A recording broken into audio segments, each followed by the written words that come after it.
Hey guys, we just got back from Incredibles 2. Now I know this film has been out for a little while, but you know, I was at E3 what did this come out? Thursday, Friday. So Monday review here quickly because I do want to add my opinion to it. Incredibles was, well, it was incredible. The first Incredibles. I was one that I think I had missing. I'd only seen segments of it, so I refreshed myself by watching the original before I watched this one.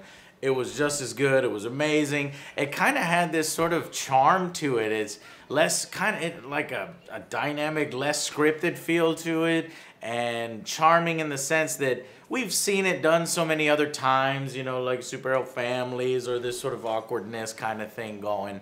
And that was actually the film that started everything. So now we have a sequel almost 14 years later, which I'm surprised everybody kind of sounds like they should.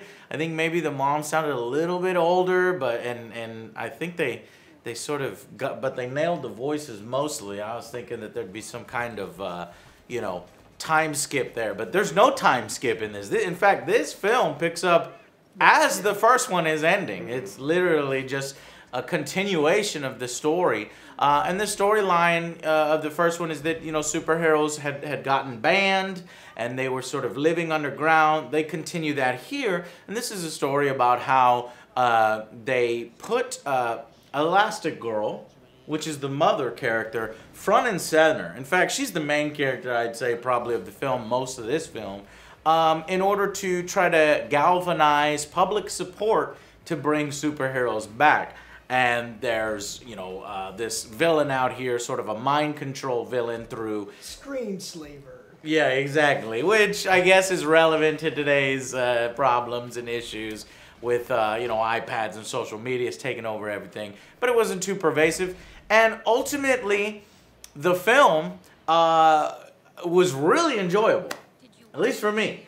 Now, it started off, I gotta be honest, like, I didn't know who the film was for. And by the end, I definitely know who it's for. This film is for adults. Okay, this is not this is not gonna entertain little kids. There's gonna be segments of it that do entertain, little parts here and there. But it's very story-centric, very story-heavy. Lots of real longer dialogue sections dealing with... You mean the boring parts? The boring parts. Yes, I was going to get to that. Yeah. I was bored in many sections of the film, but by the end, it had hooked me. And I appreciated some of those sections setting up this storyline, but ultimately I felt that that was unnecessary. And I know it would have been a much stronger film. Like, I was hoping for a grand slam. You know, if Pixar is going to be doing sequels, I was hoping to really knock this one out of the park. And they don't. But you see flashes of what the film could have been. I'll say right away, Jack steals the film. He is the reason. I loved it. I wanted him to have more screen time. Yeah. That little baby. What kind of powers does he have, Joe? Every. And they're all super funny. And he's just magnetic when he's on screen. You just love his little voice, his baby gaga goo goo, his talking, his powers, and you just wanted to see more of Jack. I would pay double to see a film of Jack. And I think the film focuses far too much on, you know, the theme of the work-life relationship. Okay, but let's talk about the boring parts because it's what weighs down the film. Yeah. It's this work-life relationship thing. Dads don't raise kids, and so he was... Yeah. Dad tries to raise kids. It's the third kid, and somehow he just... She's like, oh, you can handle it? It's like, this is the third one, it's not the first one. Yeah. He's probably helped raise the other two kids. It seemed unnatural, and it was really dragging during a lot of these parts, especially when... and then there's sort of faked animosity between Mr. Incredible and Elastigirl on this center stage stuff. It doesn't feel as genuine because they've been through the first film where they fought as a family and they came together and it's this positive thing, but they turn about face. Elastigirl's complaining again about being superheroes. It felt disingenuous. It felt going back into the old pattern. and kind of resetting things, and then Mr. Incredible being jealous of Elastigirl getting the center stage. She's got this fancy new suit. The PR company trying to bring back heroes only cares about her, and it's and to be fair, she does a good job. In fact, she does probably a better job than Mr. Incredible. Yeah, it was super weird that they made him so pig-headed. Because they try to frame him as like a dad who didn't know how to raise his kids, and he was genuinely not happy for his wife. Like, he was upset that he wasn't going to go out and do that. And I just watching, shit all over his character. We just watched the first movie, and then watching this one, it's like I don't believe that he would just be like. I get, it's supposed to be like 1960s. Well, I'm the breadwinner. I bring home the bacon. Right. That sort of thing. But I refuse to believe that a character that we've watched for several hours just turns into be like this pig-headed sitcom dad. Exactly, and that was that 1960s feel to it. I guess they're trying to sort of expand on that, but you never really feel that too much in the film. Just you could see it in the deco, but in terms of the times, you don't really see. You see female superheroes as much, or maybe more so than the male superheroes. In fact, this film has the female superhero as the sort of lead and the focus of the film. But Joe, what are some of the positive things of the film? The positive things is like the animation. You can tell his suit was super detailed. Oh yeah, everything. The waterfall, amazing. The waterfall in the house. There's this entire scene where it's nothing like Playboy Mansion. There's no point to this house. There's no point to the scene. It's way longer than it needs to be, but they just want to show you how cool they can make water look. And I get it. Pressing all sorts of buttons, creating like waterfalls and new pools, and it was just really the graphics have been updated. And they've been updated appropriately, and that really helps in the action scenes and the way the camera moves during the action scene. You're getting a lot more cinematic angles. They do this thing with the suit, cameras on the suits, and that kind of gives you a cinematic perspective. And it shows people what superheroes have to deal with, because they make a good point. In these films, we're all like, oh my God, why are these people so mad at superheroes? But it's because they literally don't see anything. Yeah. All they see is the destruction and then the superhero walking out. And if you didn't catch the bad guy, then you're like, well, fuck that guy. Look at all that shit. Yeah, so I felt like very uneven film. Its lows were really low, but its highs were really high. The problem is there was way more lows than those highs. Man, the highs were really 10 out of 10s. Well, did you ever see Jack the baby, Attack? Jack. What? No. Did you see Jack Attack? It's a short that's, it's great. It's incredible. You need to watch it because it's nothing but a short all about Jack and his powers. Whoa. And it was really, really good. And that's what this movie should have been, or at least more scenes of that and way less of the boring crap. Yes, and in fact, Jack never really gets to utilize his powers offensively against in an interesting story way. There is an amazing scene in the backyard of this mansion and I won't spoil anything for you. It is worth the price of admission alone. I was laughing so much. I was having such a good time with Jack, but he's really the only really good standout moment. It almost sort of takes some of the fun away from the film. I know what they're trying to do, but this just seems geared more towards adults. It did. Like, there was a lot of political stuff, too. Yeah. The PR stuff, trying to... and the... the diplomats and trying to get the superheroes. And there are lengthy exposition scenes explaining the whole shit. And we're like, oh, come on. Come on. Can we just get to some superhero saving stuff? And what did you think about the ultimate sort of threat of the film? I honestly thought it was very predictable and it lacked. Yeah, I wanted something better. There's no threat, and they beat the threat very, very easily. But I guess that's not the point that Brad Bird, the director and writer, is trying to get across here.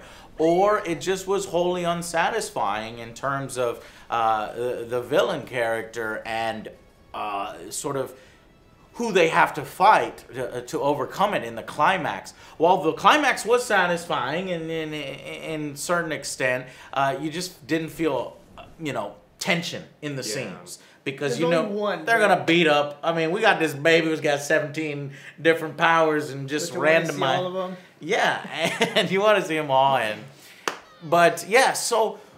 While I look on Rotten Tomatoes, it's like 94 in critics, and then the audience is like 89. I think I'm a little bit below that. I enjoyed The Incredibles 1 more than The Incredibles 2, despite the better cinematography, the better graphics, the more entertaining segments with Jack Jack, which is really the standout moment in these films. But other than that, meh, we get some new superheroes, but they're sort of side supporting characters that we don't really see much at all. Yeah, I want to see more of some of them and way less of other ones that didn't matter. And then there was some interaction between them, but it was so short. They could have had a really big fight scene, a really big climax, something, and we just got little bits and pieces that were resolved kind of conveniently and quick. This one, like, they finished off with being a family unit, and you don't feel the chemistry between any of them. It kind of sucks. Yeah, you had that stronger sense of family unity at the end of the first film. Yeah, and then they kind of artificially disrupt it here. And it doesn't feel the same. You don't get the same feeling. You don't get that same feeling. And so they should have gone Wrath of Khan on it rather than sort of repeating some of the same elements. From the first film. It might have been stronger, taking a little bit of a time jump, or focusing on Jack Jack. Anyways, go ahead. Wait, what did you rate it? Nothing yet. Oh, sorry. So, the first one I would say a 9 out of 10. I fucking love that one. Yeah, it's good. This one, I might upset some people, but 7. I feel like this is like a 7. It was good. Ooh, you're bold to do it, Joe. You're bold. It was enjoyable. I had some great times, but it just didn't feel like. It didn't feel genuine to me. I'm with you, Joe. What do you think? I think this is a Pixar 4. And I don't think this What movie's does a that 4. mean? So, like, of all the Pixar catalog, of all the movies that Pixar has made, this is below average for them. Oh, wow. For just in Pixar movies, right? So, like, well, if you're looking I at haven't given my full rating yet. Oh, but okay. Like, if we're saying you- just in Pixar's movies, like, there's a lot to Pixar be 4. disappointed about this movie. Below average Pixar. For sure. The slow scenes were slow. And they were really, and there was a lot of them. But the high scenes were really, really good. I really enjoyed some of it, and I wanted more of it. I saw this dude laughing and smiling, and I rarely see that. So, yes, it did. Yeah, there were some really, really good parts that I really enjoyed, and I just wish we got more of them. Yes. So I'm with OJ here. I think this is a 7. I understand where some people would be a little happier than me. Maybe they this is more of their type of movie. Probably but I didn't buy into there was so much parent pandering, which is great, and I appreciate a lot of it. Good call. I mean, pandering. I was a math tutor for a really long time, and that whole scene, I've lived that scene where the parents just like, what do you mean math is new? Like, it was nothing but trying to say, funny. your parents, I get you, like, but there was a lot of scenes like that. Mr. Incredible tries to help his son with math. Yeah. And so I didn't care as much because it wasn't for me. So 7 out of 10. If you're looking at that, you're probably going to be disappointed for some big adventure and a grand slam. 6, 7 is probably where you're going to end up. However, by the end of the film, I figured out the voice that Brad Bird wanted to do here. Considering the first film is 14 years old, I think he really was purposefully making this film for an older crowd, not for younger people, not for crowd pleasers or popcorn eaters and munchers. He's trying to do something more with it. So I do appreciate that, but it took away of some of the adventure. So I'm probably gonna end up at about, I don't want to pick the same rating y'all is, but I'm gonna have to do it because that's the right rating. 7 out of 10. I was inching towards 8, and that's why all that justification was there to try to get there, but I can't. It is a 7 out of 10. I really don't see what the critics are seeing, at the higher ratings. But here's the thing.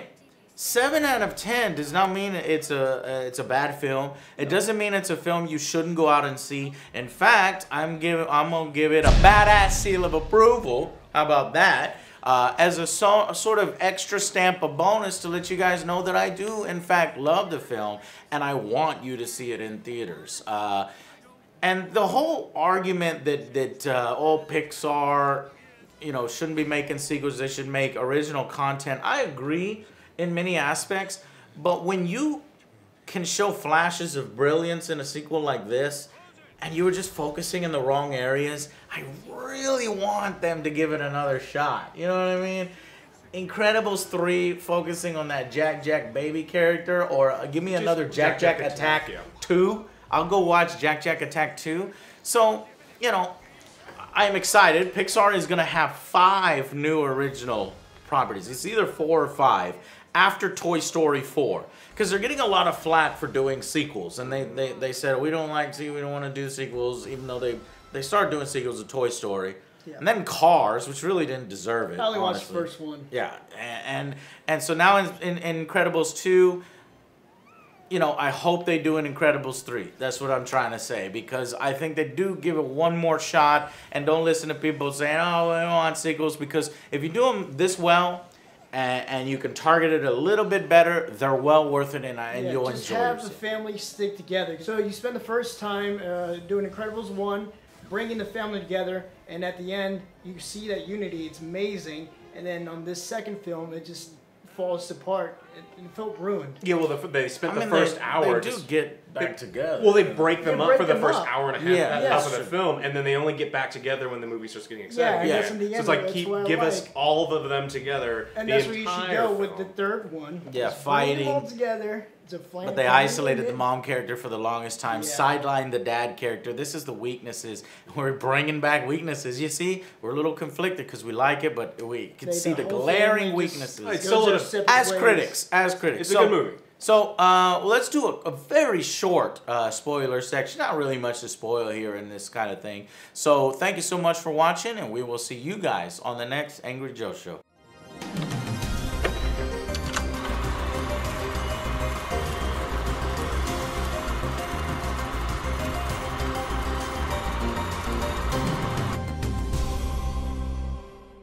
Okay, quick spoiler section. So what did I edit out? The Underminer gets away, which doesn't matter. The what? The Underminer.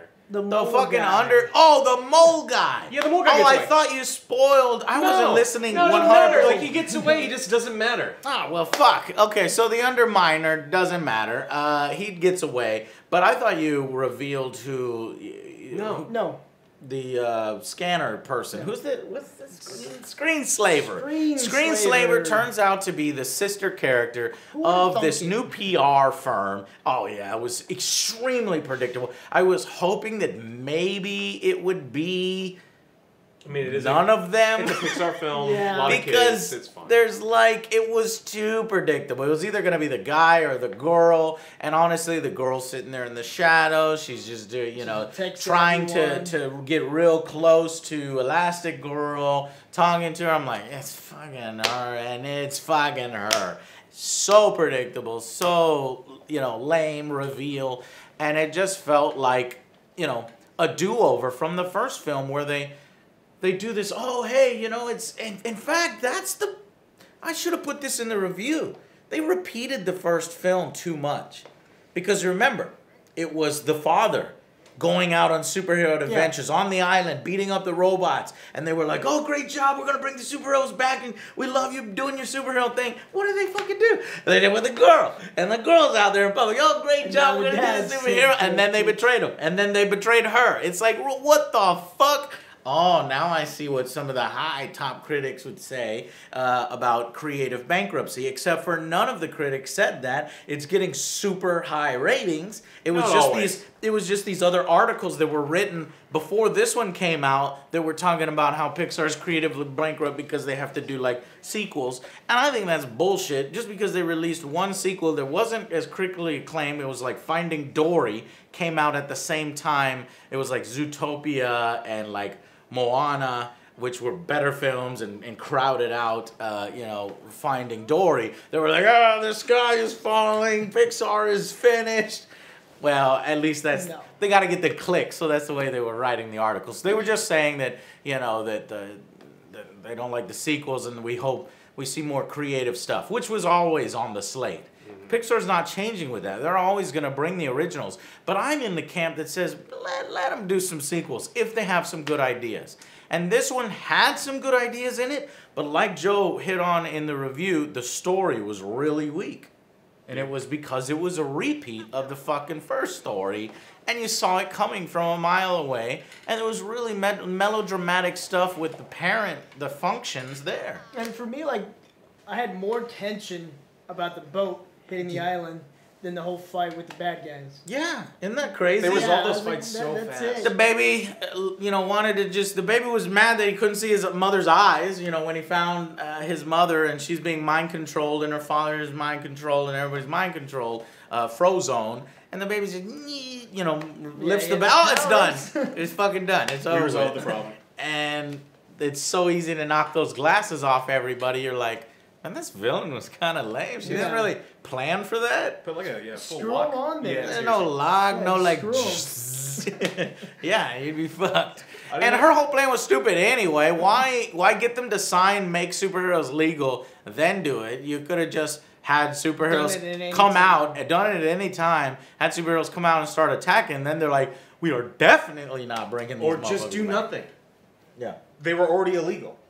Her goal was to make them illegal. They were already illegal. Just literally do nothing.